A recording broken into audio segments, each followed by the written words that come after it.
Hey you and welcome to this video where I will help you out how to export historical data from your cTrader.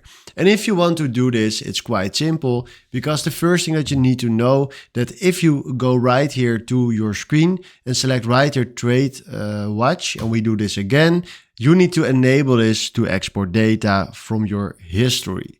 Because right now, if you go down and you see right here your positions, but now if you click right here on history, you can find right here all the trades that we did. So let's close this trade. And now if you go to history, you see right here the trades that we did. And now you can select right here which time period you want to transfer. So let's say we want to transfer all history. Yes.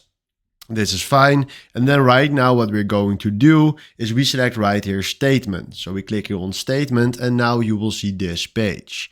A lot of information, but if you want this in an Excel, we click right here save. And now if you click right here on this Excel right there, he is opening Excel right here for us. And then you can find here all your data.